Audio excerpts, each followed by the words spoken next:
At my big wedding, my dad stood up and said he gave all my money to my sister. Then my lawyer walked in. My wedding day was supposed to be the happiest day of my life, you know? I've been planning it for over a year with my fiance Jamie. We had this beautiful venue, like this gorgeous garden place with string lights everywhere and these white roses that cost an absolute fortune. Everything was perfect, or at least I thought it was. My mom died 5 years ago, and honestly, that completely destroyed me. She was my best friend, the person I told everything to. She was always there for me growing up, especially when my dad was working all the time. Before she passed, she set up this trust fund for me, $400,000. It was her life insurance money and some savings she'd been putting away for years. The whole thing was supposed to unlock on my wedding day. She told me about it a few months before she died, sitting in that hospital bed with tubes everywhere. She said, "Baby, I want you to have a good start to your married life. This money is for you. Buy a house, travel, do whatever makes you happy." The only catch was that my dad was the trustee until I got married. She trusted him to manage it properly. And I mean, why wouldn't she? They were married for 30 years. He was her partner, right? But here's where things get complicated. My sister Bethany has always been jealous of me, like always. Growing up, she constantly complained that I was the favorite, which wasn't even true. Mom loved us both equally, but Bethany had this victim mentality where everything had to be about her. When she found out about the trust fund, she lost it. She kept saying it wasn't fair, that she needed the money more than me because she was struggling, which, okay, I get that money is tight for her, but this was literally my mom's money that she left specifically for me. For the past 5 years, Bethany has been in Dad's ear constantly. Every family dinner, every holiday, she'd bring it up.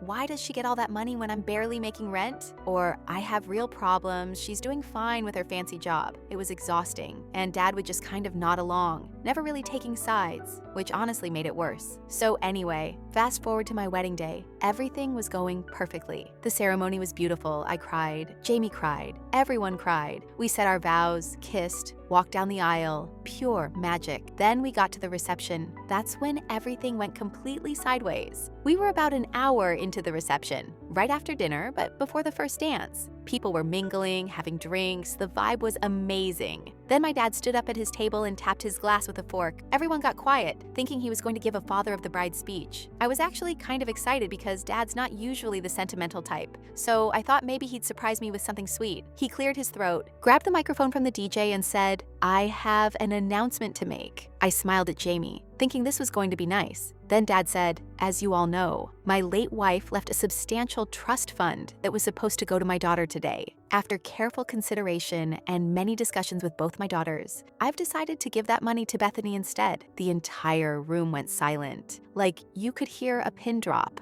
I felt my face go hot, and I looked over at Bethany, who was sitting there with a smug smile on her face. Dad continued, "Bethany needs this money more. She's struggling, she has real expenses, and I think this is what my wife would have wanted. I hope you all understand." I couldn't breathe. 200 people were staring at me, and I just stood there frozen. Jamie grabbed my hand and whispered, "What the hell is happening?" I had no idea what to say. My dad just announced to everyone at my wedding that he was stealing my inheritance and giving it to my sister. In front of everyone, Bethany stood up and actually had the nerve to say, "Thank you, Dad, I really appreciate this." People started murmuring, some looking confused, others clearly uncomfortable. A few of Jamie's relatives looked absolutely horrified. My best friend Jess shouted from across the room, "Are you kidding me right now?" That's when my lawyer walked in. I need to back up a second to explain this part. About 3 weeks before the wedding, I started noticing something weird. Dad was being really secretive about the trust fund. Every time I asked about the paperwork or when we transfer the money after the wedding, he'd change the subject or say he'd handle it. Then I saw some bank statements on his desk when I visited one day. There were these transfers, like big transfers, going out to different accounts. Something felt off, so I called a lawyer. Her name is Rebecca Hartman, and she's this no-nonsense attorney who specializes in trust and estate law.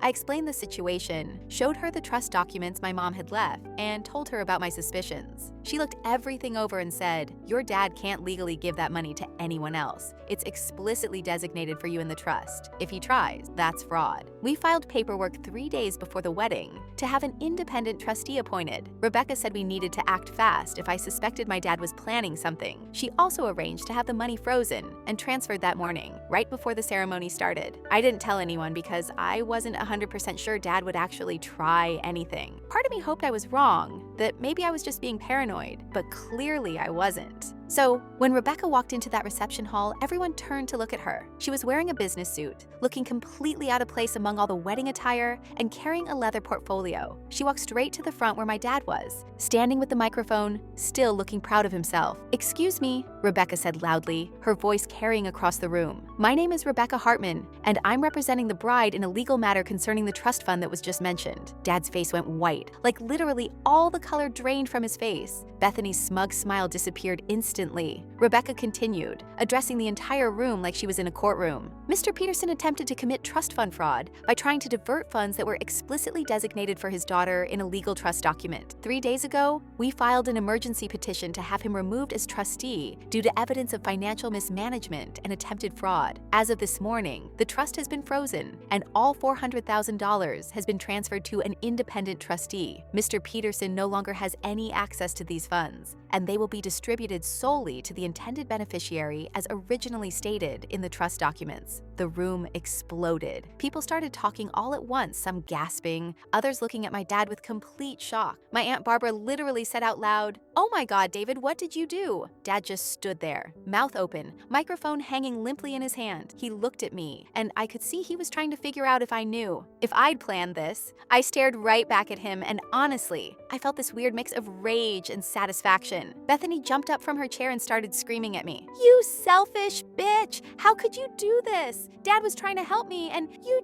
can't let anyone else have anything, can you?" She grabbed her champagne glass and threw it at the head table. It shattered against the wall behind where Jamie and I were sitting, glass flying everywhere. Several people screamed. My Uncle Frank got up and tried to grab Bethany, but she shoved him away and stormed toward the exit. Dad went running after her, leaving the microphone on the floor with a loud feedback screech. Rebecca walked over to me and quietly said, "The paperwork is finalized. The money is safe. I'm sorry this happened at your wedding, but you needed to know he was going to try something." I nodded, still in shock, and she handed me a folder with all the documents before slipping out. Jamie put his arm around me and whispered, "Holy shit, are you okay?" I took a deep breath and realized that yeah, I actually was okay. Better than okay. Because now everyone knew exactly what kind of person my dad was, and what kind of person Bethany was. I walked over to the microphone, picked it up, and looked at all 200 guests staring at me. "So," I said, and a few people laughed nervously. "That was unexpected. But you know what? I'm not going to let this ruin my wedding day, or Jamie's. This was supposed to be a celebration, and I'm not letting them take that away from us." People started clapping,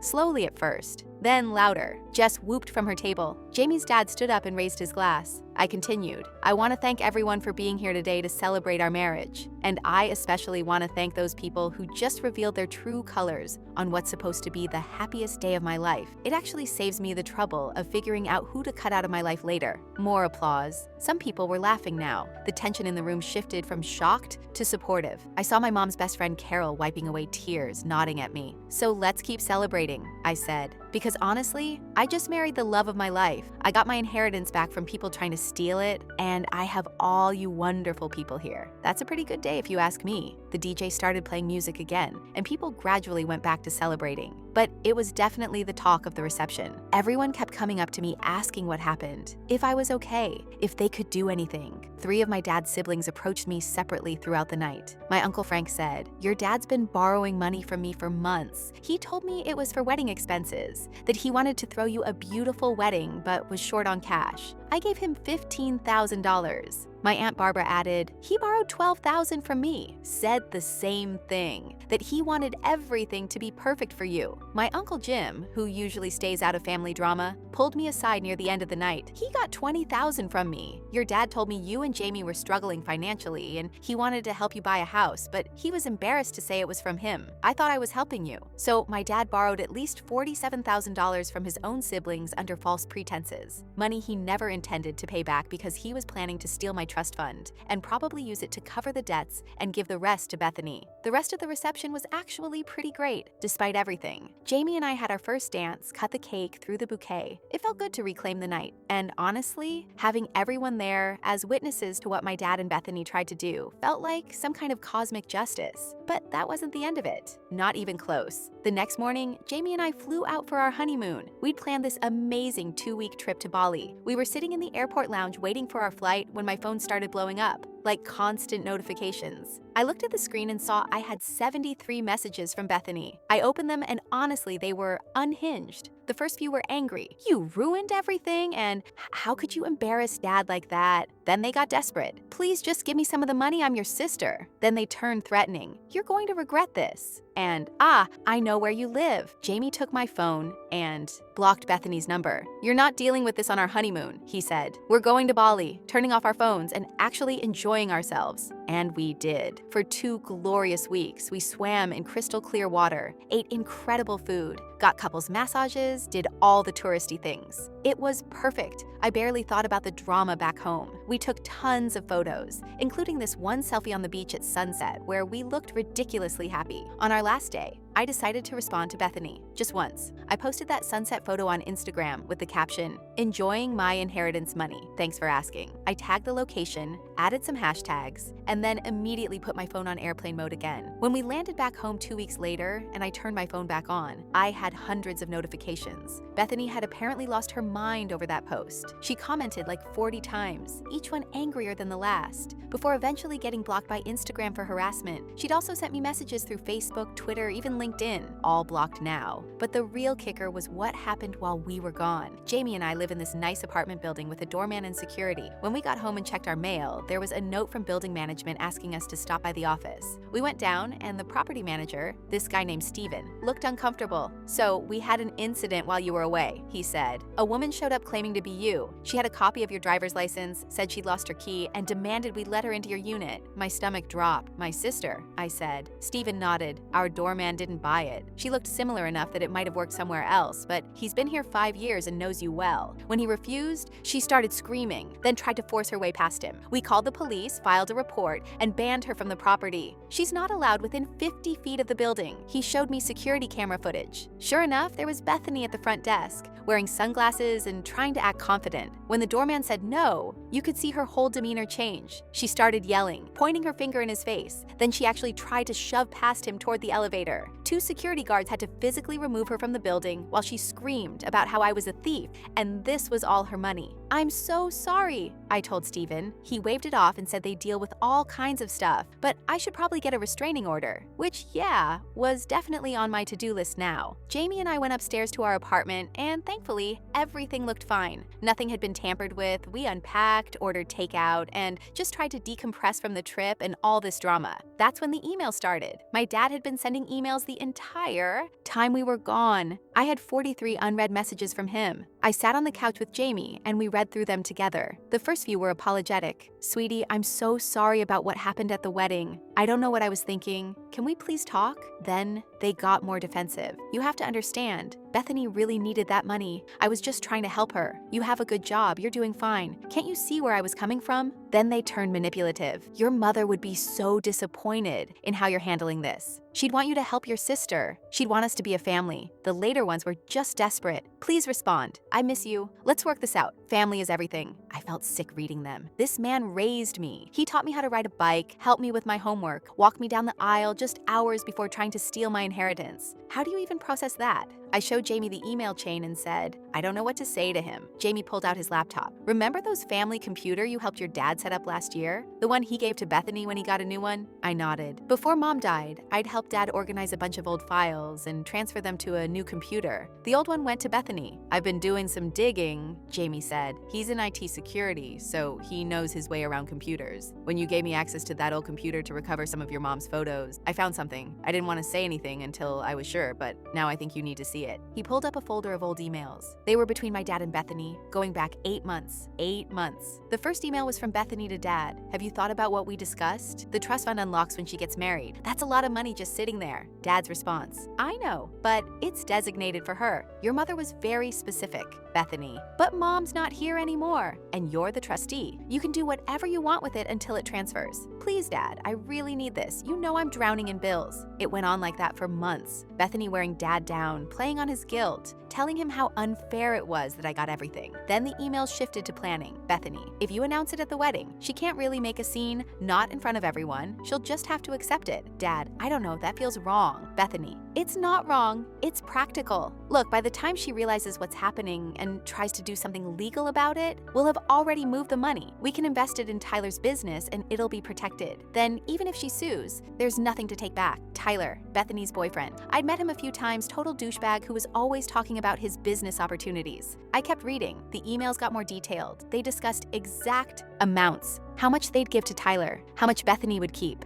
They talked about how to word the announcement. They even joked about my reaction. Bethany, she's probably going to cry. She always cries when she's upset. Dad, maybe this is a mistake. Bethany, no, Dad, you're doing the right thing. She'll get over it. And you're helping me, your daughter who actually needs help. That has to count for something. The last email was 3 days before the wedding. Bethany, are you still in? Please don't back out now. Tyler's already making plans for the investment. We're counting on you. Dad, I'm in. I'll make the announcement at the reception. I couldn't believe what I was reading. They'd planned this whole thing. It wasn't an impulsive decision or Dad being manipulated in the moment. They spent 8 months plotting to steal my inheritance at my own wedding. I'm forwarding these to myself, I said to Jamie, and to Rebecca. I crafted a response to my dad's latest email. Just one sentence. I know everything. I have all the emails between you and Bethany. Don't contact me again. Then I attached the entire email chain. So he knew I wasn't bluffing. I hit send and immediately blocked his email address. Blocked him on everything. Facebook, Instagram, phone, everything. 2 hours later, Rebecca called me. Holy shit, she said. This is smoking gun evidence. If you wanted to pursue charges for attempted fraud, this would guarantee a conviction. I don't want to put my own dad in jail, I said, even though part of me did. I just want him out of my life. Understandable, Rebecca said. But keep those emails. Document everything. Because I have a feeling this isn't over. She was right. A week after we got back from our honeymoon, Bethany created a fundraiser online, a GoFundMe. The title was, Help Me Rebuild After Family Betrayal. I found out because Jess sent me a screenshot with like 5 exclamation points. I clicked the link and read the description. Hi everyone, my name is Bethany, and I'm reaching out because I'm in a desperate situation. My sister recently inherited a large sum of money from our late mother, but instead of helping family, she's cut off all contact with me and our father. She's left me homeless and struggling while she lives in luxury. Our mother would be heartbroken to see how her death has torn our family apart. Anything you can donate would help me get back on my feet. I just need a chance. She included childhood photos of us together, photos of our mom, even a photo from my wedding day before everything went down. The comments were mostly sympathetic. Your sister sounds terrible and I'm so sorry you're going through this. I was furious. Not only was she lying about being homeless, she was lying about the trust fund, twisting the whole story to make herself the victim. But then I scrolled down further, and that's when I saw the comments from family members who'd been at the wedding. They were setting the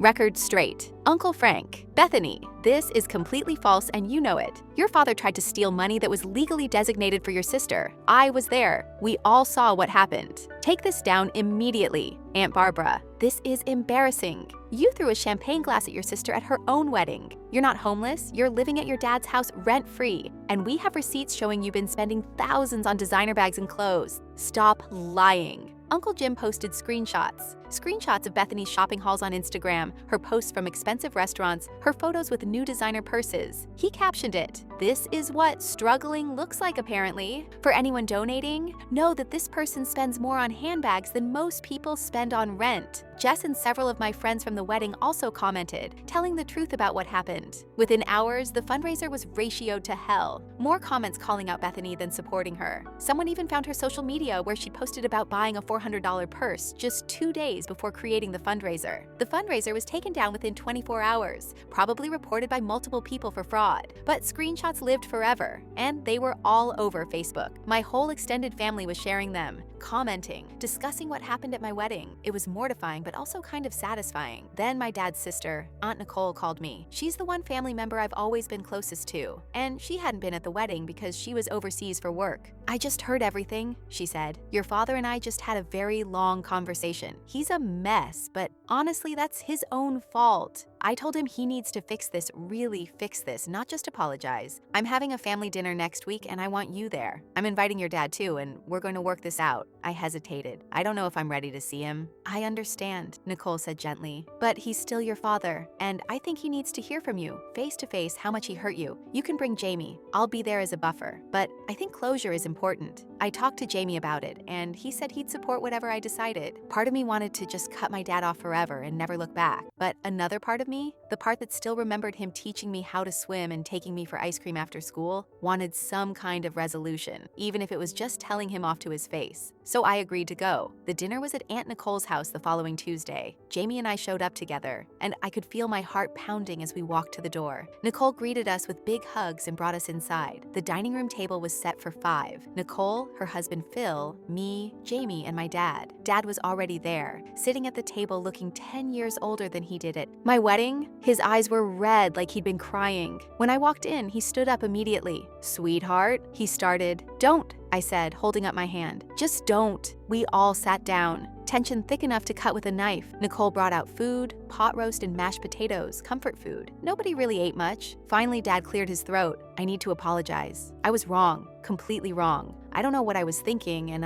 you were thinking about Bethany," I interrupted. "Like you always do. She's been your priority ever since Mom died." "That's not true." "Yes, it is." I pulled out my phone and opened the saved emails. I have proof. 8 months of you and Bethany planning to steal my inheritance. 8 months of you choosing her over me. Dad's face crumpled. "Where did you— The old computer. You know, the one I helped you set up? You really should clear your browsing history and old emails before giving it away." He slumped in his chair, all the fight going out of him. "I know I messed up. Bethany, she kept telling me how much she needed help, and I felt guilty. After your mom died, I couldn't save her, but I thought maybe I could save Bethany from her problems. I thought I was being a good father. By robbing your other daughter, I convinced myself you'd be fine without it. You have a good job, a stable life. Bethany's always struggling, and I thought this was my chance to help her." I leaned forward. "Here's the thing, Dad. It was never your money to help her with. Mom left it specifically for me. She trusted you to do the right thing, and you betrayed that trust. You betrayed me at my wedding."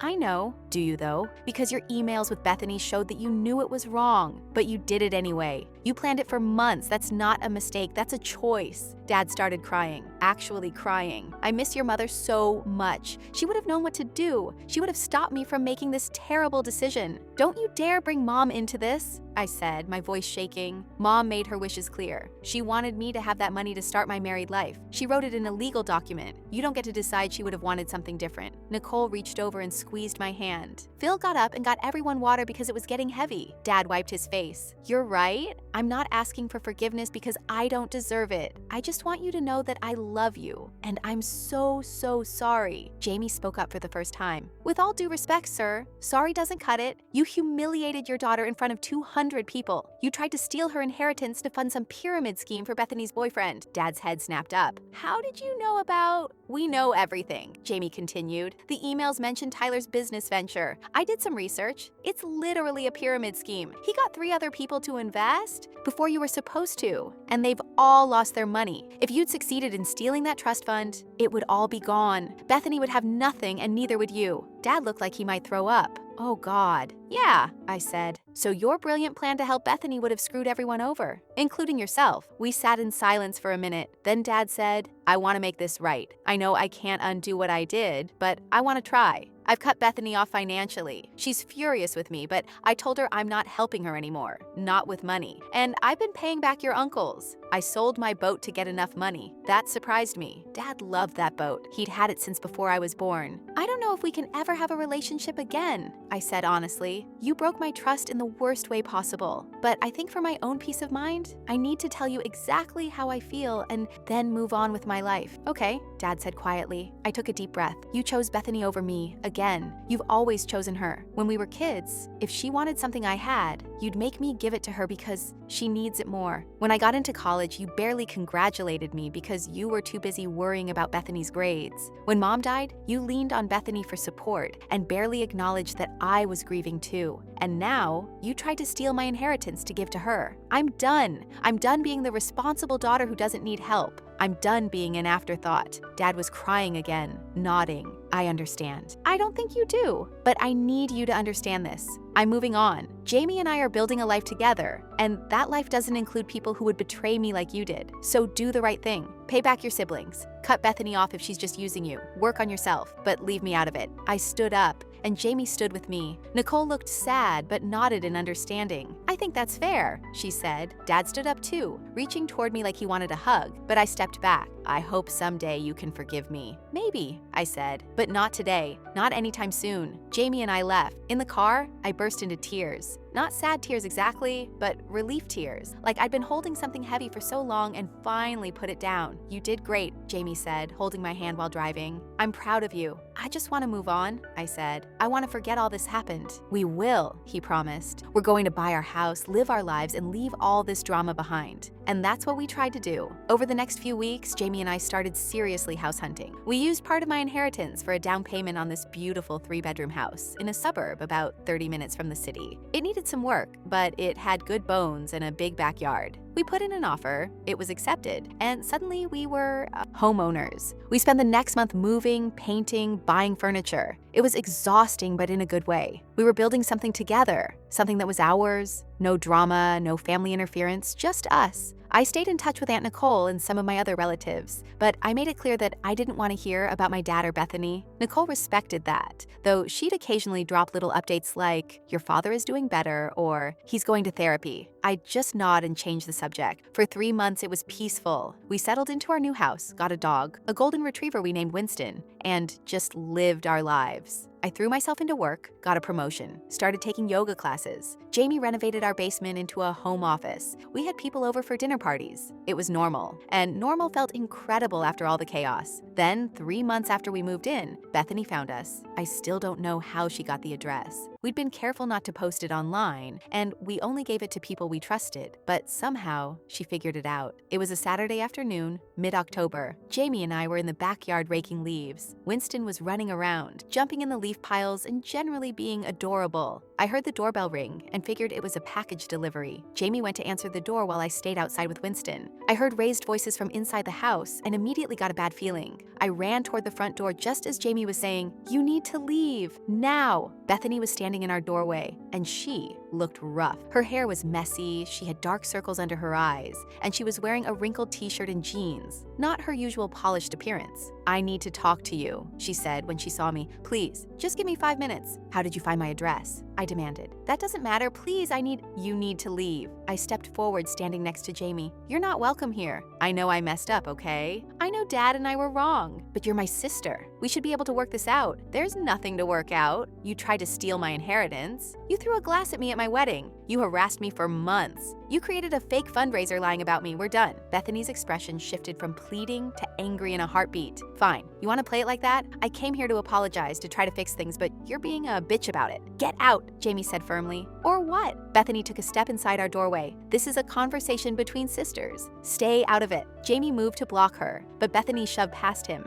She actually pushed my husband aside and walked into my house uninvited. I was so shocked, I just stood there for a second. Then Winston came running from the backyard, probably hearing the commotion. He's usually friendly, but he must have sensed the hostility because he immediately went into protect mode. He ran up to Bethany and started barking loudly, positioning himself between her and us. Bethany froze. "Call off your dog. He's just protecting us," I said. "Maybe because you forced your way into our home." Winston kept barking, and Bethany backed up against the wall. She looked genuinely scared, which honestly gave me a bit of satisfaction. "Get him away from me." "Come here, Winston," Jamie called. But Winston wasn't having it. He stayed firmly planted in front of Bethany, barking and growling. He wasn't aggressive enough to bite, but he definitely wasn't letting her move. "You have 60 seconds to explain why you're trespassing," I said, crossing my arms. "Then I'm calling the police." Bethany's scared expression morphed into this weird, calculated look. She took a breath and launched into what was clearly a prepared speech. "Look, I know things got out of hand. Dad and I made mistakes, but we're family. Mom would have wanted us to stick together, to work through our problems. I've been doing a lot of soul searching, and I realized I was jealous. I was wrong to pressure Dad about the money. I've been struggling so much since Mom died, and I thought having that money would fix everything." It sounded rehearsed, almost robotic, like she'd practiced it in front of a mirror. "Are you done?" I asked. "I'm trying to apologize." "No, you're trying to manipulate me again." I pulled out my phone. "Your 60 seconds are up. Leave now or I'm calling the cops." "You wouldn't." I started dialing 911. Bethany's eyes widened and she held up her hands. Okay, I'm leaving. Jamie finally managed to get Winston's attention and pulled him back a bit, giving Bethany a path to the door. She hurried toward it, then turned back one more time. This isn't over, she said. You can't just cut out your family. Watch me, I replied. But just as she was about to leave, I remembered something. Wait, I said. Bethany paused, looking hopeful for a second. I know about Tyler's pyramid scheme. I know you and Dad were planning to invest my inheritance in it. Did you actually give him money? Bethany's face went pale. How do you answer the question? She bit her lip. That's none of your business. So yes, you did. I shook my head. How much did you lose? I said it's none of your business. Her face was red now. And it's not a pyramid scheme. It's a legitimate investment opportunity. Right. How much? Bethany's jaw clenched. $23,000, okay? $23,000 that I borrowed from Dad before he cut me off. And Tyler swears we'll see returns soon. He just needs a little more time. He's scamming you, Jamie interjected. That money is gone. Tyler's already moved on to his next victim. You don't know what you're talking about. Actually, I do, Jamie said. I work in tech security. I looked up Tyler's business. It's been flagged by multiple consumer protection agencies. 3 people have filed lawsuits against him. He's a con artist. Bethany looked like she might cry or scream or both. That's not. You're lying. I can send you the documentation if you want, Jamie offered, but something tells me you don't want to see it. That's when Bethany really lost it. Her carefully constructed facade just crumbled. You know what? Fuck both of you. You think you're so much better than me with your perfect life and your perfect house and your perfect marriage. Well, guess what? You're not. You're selfish and you don't care about anyone but yourselves. Dad was right to try to give me that money because you didn't deserve it. Mom left it for you because she didn't know what a terrible person you'd become. Get out, I said, my voice ice cold. Right now, before I let Winston have at you. Bethany's eyes darted to Winston, who was still on high alert, then back to me. You're going to regret this. I promise you, you're going to regret treating me like this. The only thing I regret is not cutting you off sooner. She opened her mouth like she was going to say more, then seemed to think better of it. Instead, she lunged at me. Actually lunged, arms out, clearly intending to, I don't even know what. Shove me? Hit me? Jamie stepped between us before she could reach me, catching her arms and firmly pushing her back toward the door. That's assault, he said, his voice scary calm. Leave now or we're pressing charges. Winston was going crazy, barking louder than I'd ever heard. Bethany tried to grab at me around Jamie, but he physically moved her onto the front porch. She started screaming, "Let go of me! You're assaulting me! I'll sue you!" "There are cameras," Jamie said, pointing to our Ring doorbell. "Everything's recorded. You forced entry, made threats, and attempted to assault my wife. Leave our property immediately." He didn't slam the door, just closed it firmly in her face. We could hear her screaming on the other side. "This isn't over! You haven't heard the last of me! I'll make you pay for this!" Jamie locked the door and engaged the deadbolt. Winston was still agitated, pacing back and forth. I was shaking, adrenaline flooding my system.